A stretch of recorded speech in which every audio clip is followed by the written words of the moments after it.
For those who are politically wise, a show about the lives of Christians in Ohio involved with politics. Introducing your host, Reverend Thomas Wise. Greetings, my fellow patriots, saints, and sinners. The show is titled Politically Wise, and I am your host, Reverend Thomas Wise.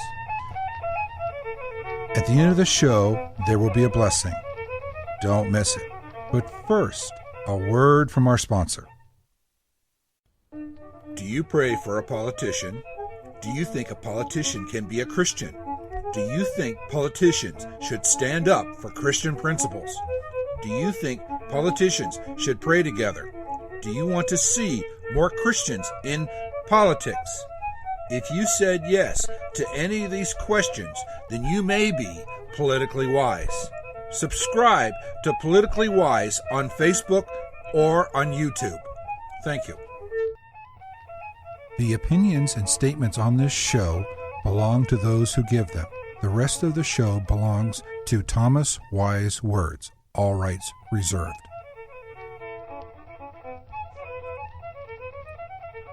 Hello, my listeners. This is Reverend Thomas Wise, and the show is called Political Wise. I have a special, interesting, intelligent young, I don't want to say young man anymore, I have no idea, but I just was chatting with him, and I go, he is somebody that I think you would really enjoy listening to. So my guest, would you please introduce yourself? Yes, I wish I were still young, by the way, but my name is Marc Clauson, and I'm currently a professor of European history, law, and also political thought and economic thought at Cedarville University. I've been there for this will be my 14th year. Cedarville is over in Greene County, part of Ohio? Yes, it's about 20 miles east of Dayton. What Cedarville University is? Cedarville University is a Christian evangelical university. It was founded in 1888, and our explicit mission is to teach our subjects from a Christian standpoint, an explicitly Christian standpoint, integrating the biblical truth with our disciplines without sacrificing the accuracy of teaching our disciplines either. But we're very, very focused about teaching those disciplines from a Christian standpoint, and that's been our mission ever since our founding. And I think it's even more emphasized now in the last 2 years since we've had our new president, Dr. Thomas White. So that's kind of our mission in general. Our department, History and Government, works together with the economics people over in business too, and our goal is mainly to instruct in history, in law, in political science, and also political economy. We now have a new political economy major that crosses over between those two departments. So I teach in all of those areas, and I enjoy it very much. I usually teach a class load of 4 or 5, maybe 5.5, maybe 6.5, depending. This semester, 6.5 classes per semester, which is quite a load, and I still enjoy it. How many students' lives do you touch in a day's time? It varies. My largest classes run about 80 students, and my smallest will run about 10. So roughly on a given day, I might interact with 100 students easily. Easily. 100 lives that you're having a godly effect on. So let me ask you this question. You brought up political economy. What exactly is that? Yeah, political economy has, definitions will vary, but the way we're tending to use it is the relationship of politics and economics insofar as how government influences economic systems or market economies. So in other words, it would deal with how much regulation there is of the economy, what kinds of incentives, and bad or good, that are created by political leaders and laws and regulations and so forth, and all the issues revolving around that. It specifically relates to those two disciplines of political science and economics. That's pretty much a definition of what we do, what that major would do. Mm-hmm. It involves constitutionalism, constitutional law, standard economic thought, and particular aspects of how that works, how people behave in certain settings, such as government. Would examples like legalization of marijuana and legalization of gambling in Ohio, where they had to change the Constitution, be examples of political economy? Oh, no question, because whenever you deal with what some scholars call the rules of the game, the Constitution is one example of the rules of the game. It's sort of like playing basketball. You have the big, broad rules, that tell you you can't do this, you can't do this, you can't do that. Within those rules, you have discretion to play the game a certain way, but always within those rules. The Constitution has the same function. It gives us those broad rules of the game within which we can play legitimately and tells us where we've gone out of bounds, so to speak. Likewise, if you talk about marijuana, if you talk about some other issue that might change the Constitution, you're changing the rules of the game. And the question then becomes, when you change the rules of the game, have you made the game better or made the game worse? And that's what these would be about. Those would be the questions to be asked. Use that analysis on the gaming here in Ohio. Yeah, if you look at this, you have to look at what the consequences would be from a change like that. And there are always unintended consequences. So, for example, they projected there would be a whole lot more revenue. Well, it's not happening. Should we have anticipated that? Probably. And policy analysts did anticipate that. But politics kind of got in the way. The people who wanted it were able to influence the voters and so forth. That's one. Another issue you have to deal with is how does that affect individuals in terms of causing more gambling problems. And that's the evidence, to my knowledge, is still out on that, but studies haven't been conducted in Ohio yet to a large degree. But my suspicion is there will have been an effect on real people in terms of their quality of life from being enticed into this gambling situation. People who wouldn't ordinarily be that way. And that can cause problems, which means if they have problems, then we have more services required to support them. Like maybe, who knows, drug addiction.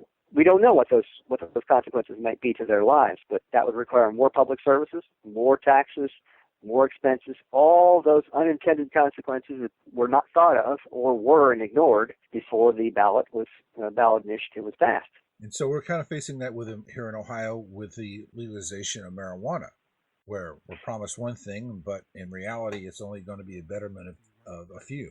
Yeah, I think Colorado would be an instructive example. Colorado changed the rules out in that state, and everyone thought this would be wonderful. We'd have a more freer environment for people to use marijuana. And marijuana, they said, was not very addictive and not very harmful and so forth. Well, the evidence is showing a little differently now than they had said before.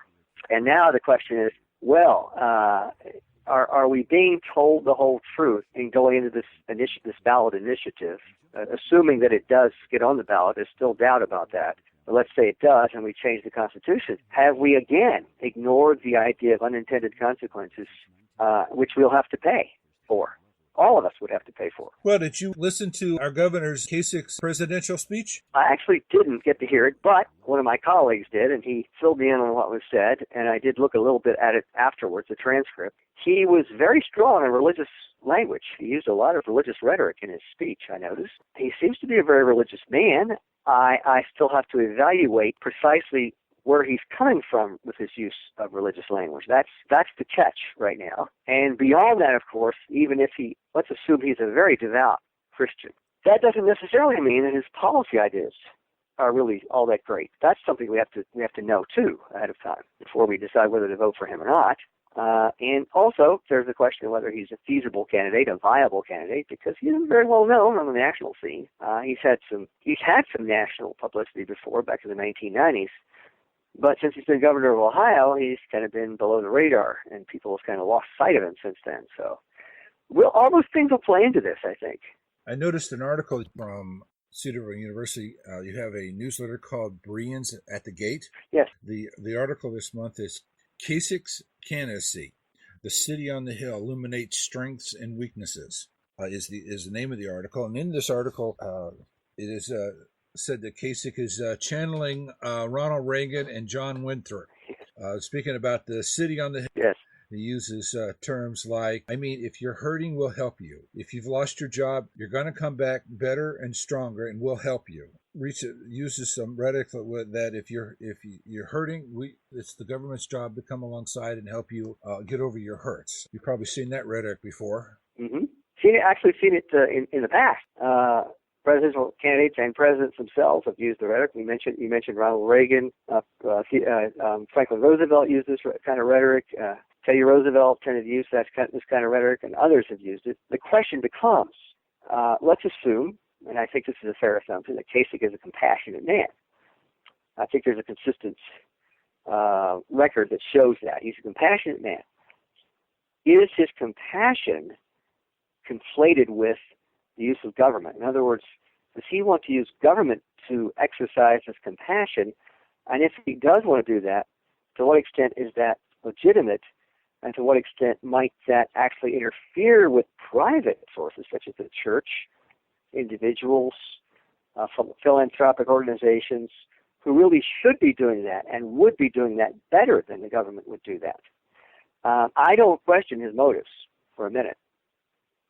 I do at least question, I'm not saying definite, but I do question whether he's on track to seemingly wanting to use the state government for more of that, to do those things for people.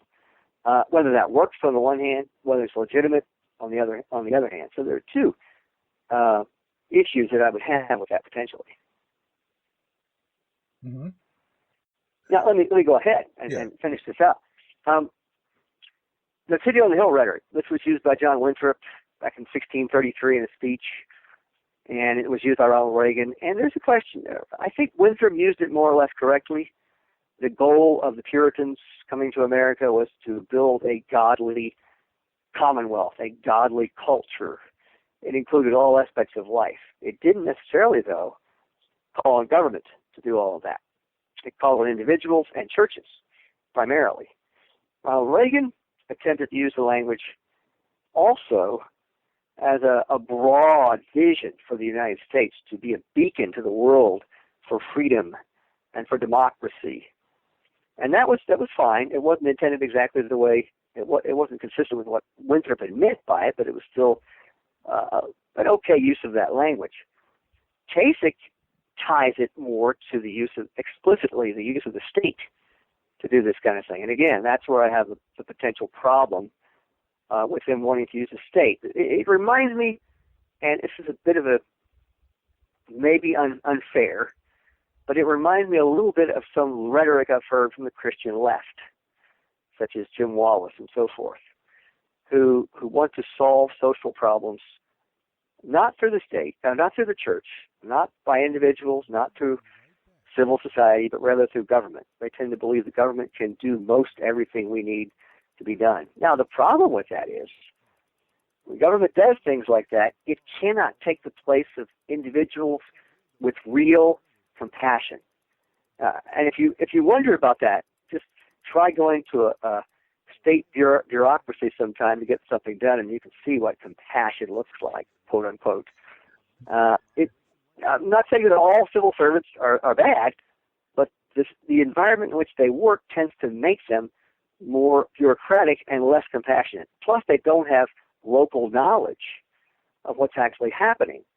And so they tend to treat everybody the same way, not knowing what's actually going on, and that leads to the kinds of services that are not responsive to real needs of people that will help them beyond just becoming dependent, that will make them independent, contributing citizens with dignity to work and to be productive. So I know I've rambled on that, but that's kind of where I'm coming from with regard to his use of this religious language. Yeah, we don't really expect compassion when we go to the Department of Motor Vehicles here in Ohio. haven't gotten too much of that yet. But it's no, you don't get a lot of compassion there. Equality, you get treated. Everybody gets treated the same. You got to love them for that. But no, compassion is a little short. And you're right. We do all get treated the same, and in many situations that's good. If you went to a court of law, you want everybody to be treated equally under the law. That's true. We desire that. But when we go to a bureaucracy to get a service, we rely upon, hopefully, the possibility that the civil servants will know that our situation is different from individual B over here. But they don't act that way because their rules don't allow them to act that way. And plus, they simply don't have the knowledge of the differing circumstances. Mm-hmm. So it does create a problem. The bigger government gets, the worse that problem becomes. The bigger the problems will require a bigger government, too.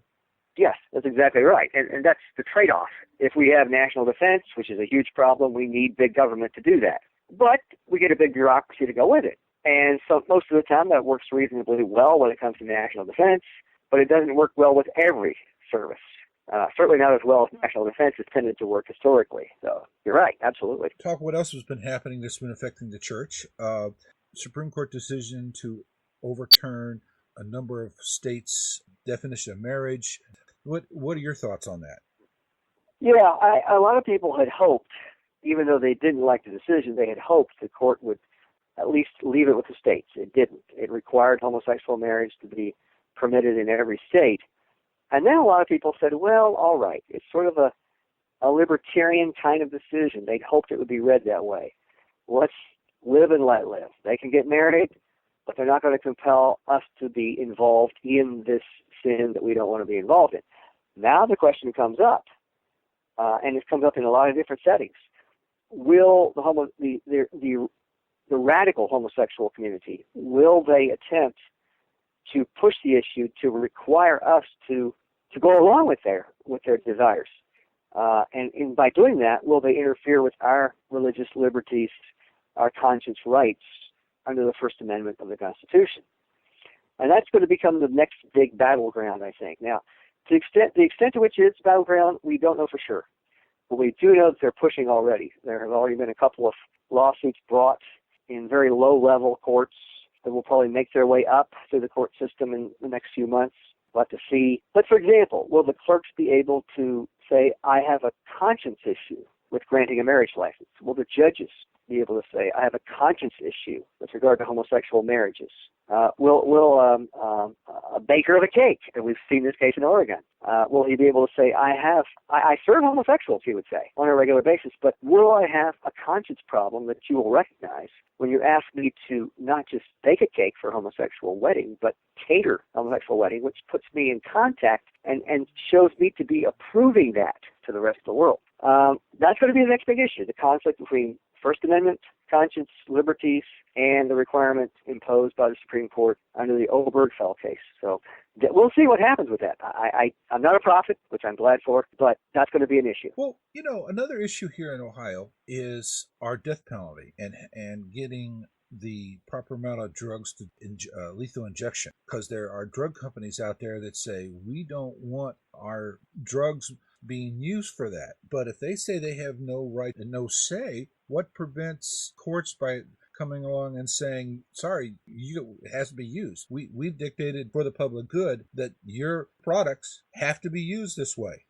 Yeah, that's a good question. The difference there, I think, between that and the homosexual marriage case is you could definitely claim a religious conscience objection potentially under the First Amendment, freedom of religion. With the drug situation used for death penalty, it depends on the organization's particular argument. They could argue, and they may do this, that it violates their religious sensibilities. It's a conscience issue for them. They just can't sell this drug to the state on religious grounds. And if they do that, they would have as much standing to make that argument as the opponents of homosexual marriage would. And the court would probably recognize those equally.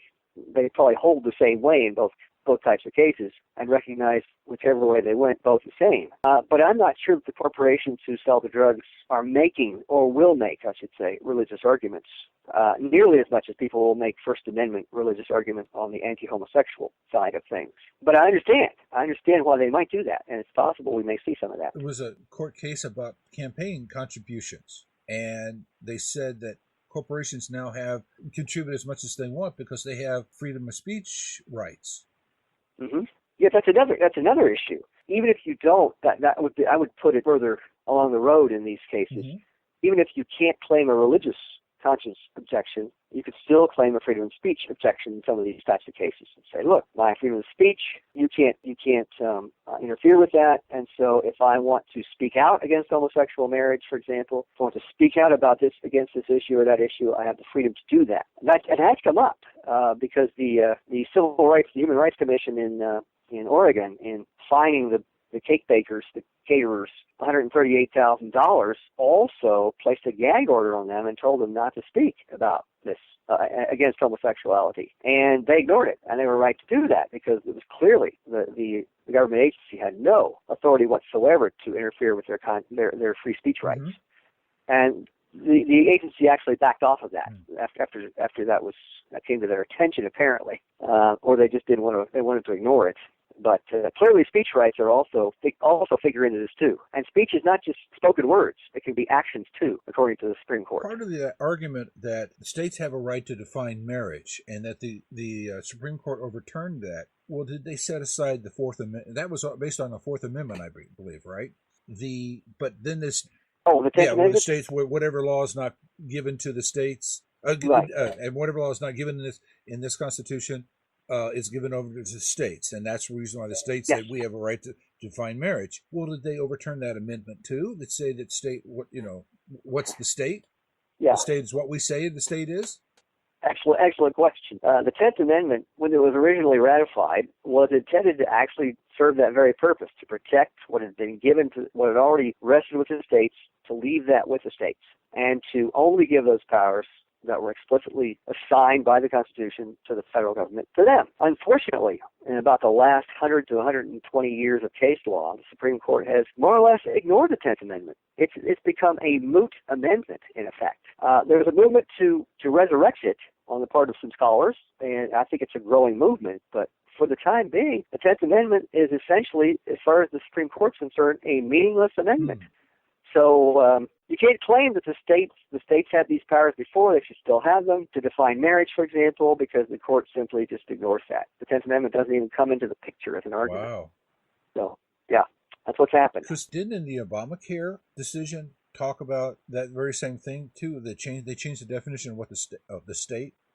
Yes, the recent Obamacare decision. Absolutely. And that the difference in that case was that could have been a 10th Amendment case, except for the fact that it ended up being an issue of statutory language construction. And therefore, the court just said, okay, the word state means broadly the federal government, and which was completely ridiculous, of course, because everybody knew that it really referred to the state as we understand states in the United States.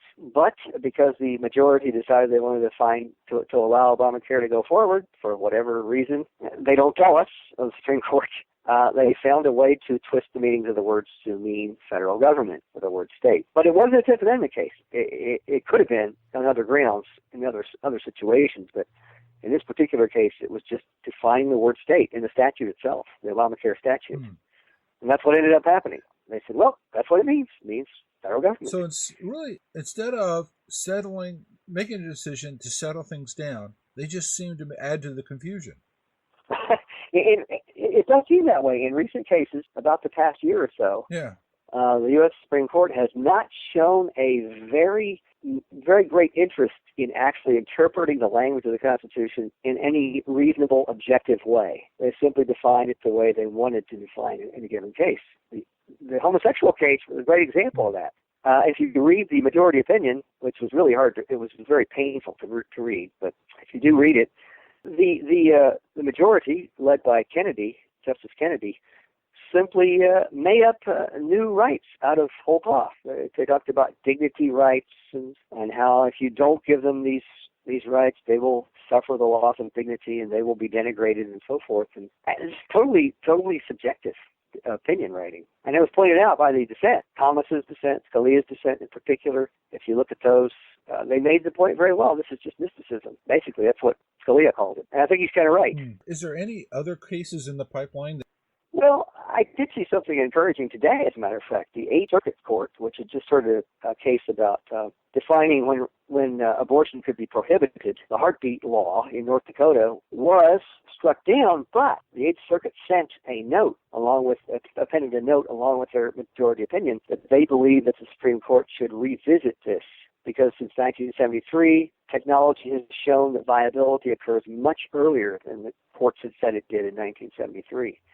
And that would mean that the court may end up, it's possible, I could see this happening, moving back the time within which abortion can be regulated by the state, can be prohibited by the state, way back. And that would be good for pro-life people like me, if they take the advice of the Eighth Circuit. Now, they may not, but they could happen. You do see some trends in that direction. So that's an encouragement to me. The homosexual case, it was decided so soon that it's hard to know how they're going to define the exceptions to it until we're about a year or two or more out of this case, as cases make their way up. So, but I will remain cautiously optimistic that they will put some brakes on some of this in the future. Speaking of future, let's maybe go back to the past. Have you seen things that are happening here in America happen in the past? Yeah, it's interesting that, not in the same way, of course. History doesn't, we don't have a cyclical theory of history as Christians. We know that history is moving forward linearly under God's control, but there are similarities because people are the same. We still have that sin nature that we have to deal with, and frankly, sinners will be sinners. So we see in the past, in ancient Greece, homosexuality was very common. In ancient Rome, the Roman Empire period, homosexuality was very common. The difference in those two civilizations is, although it was common, it wasn't legally recognized, and most people didn't attempt to make it public. Whereas here in the United States now, there seems to be an attempt to get both legal recognition, legal rights, and also to put it out there publicly so that we can all see it. This is what it's like, and we should go along with it too. There's a difference, but there's also the similarity, the sort of decline in values. Abortion was common in ancient Greece, common in ancient Rome, different methods, of course, and we see it again today. But again, there are certain radical minority groups that want it to be very, very in front of us. They want us to see it, affirm it, and even pay for it in some cases. So there are similarities and differences, a general decline in values, morality, you might call it, ethical values. I do tend to see that, but that's happened before. It led to the decline of Greece. It led to the decline of the Roman Republic. It led to the decline of the Roman Empire, and other nation states that have come along. I've seen some declines in their past too. They've led to their demise. I can't say that any particular nation state will survive. In fact, some would argue that maybe there's a cycle, a certain life cycle in terms of nation states.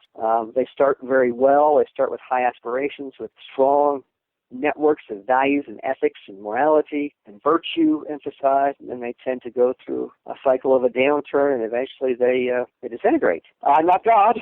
I can't predict that for the United States, but we do seem to be experiencing at least a certain degree of that right now. Whether we'll turn back from that is impossible to say. A revival, for example, is possible, but I don't know. So there are similarities, yeah. Well, sir, we've been talking for quite a while now. Is there anything in this interview that you wanted to bring up that I have not thought to ask you? Well, you did mention our blog, Bereans at the Gate. Yes. If there are other issues that people would like to know about, we write about a wide variety of economic, political, and cultural issues on our blog site called Bereans at the Gate. And if you want to go there and see more about what we talk about, you can feel free to do that, as you do, you mentioned. I think it would be helpful since we don't have 5 more hours to talk about these things here. So, yeah. And so you have a whole political center there, right? At Cedarville? Yes, there is. In our department, there is housed an organization called the Center for Political Studies, and we arrange for speakers to come. We help to promote the ideas that our department holds, our university holds, and people are welcome to go to our website and take a look at what we do there. We also sponsor an internship through that Center for Students at Cedarville to spend a semester in Washington, D.C., and they either love it or they hate it. Yeah. But they have internship positions with federal agencies, with think tanks, with congressional offices, and so forth, and it is a great experience for them. But we always be sure to make it explicitly Christian and to reinforce their Christianity while they're there. That's one of our huge roles to do while we're mentoring them there. And it's just check out Cedarville University at their website. What is their exact website? I usually, it's funny, you should ask. I sometimes will not pay any attention to it because I already have it on my computer, but if you just go to cedarville.edu, you'll be able to go right to the general website, and from there you can go to all the other different locations and then look for, under academics, you'll see our department, and our department will have a list of the kinds of things we do. Well, thank you, sir, for this time. I've enjoyed it. Thank you again, sir. Thank you for having me. This is Reverend Thomas Wise, and the show is called Politically Wise. The show is titled Politically Wise, and I am your host, Reverend Thomas Wise. Thank you for listening today. If you want to email me, you may do so at politically.wise@gmail.com. Please like us on our Facebook page, Politically Wise. Now, here's your blessing. Blessings based on Psalms chapter 26, verses 1 through 12. May God vindicate you. May God test you and try you for his glory. May you keep your love of God ever before you. May you have nothing to do with evil and those who practice evil. May you have innocent hands and dance before God. May you praise God and love his house. May the Lord redeem you and be merciful to you. May God bless you with a blameless life.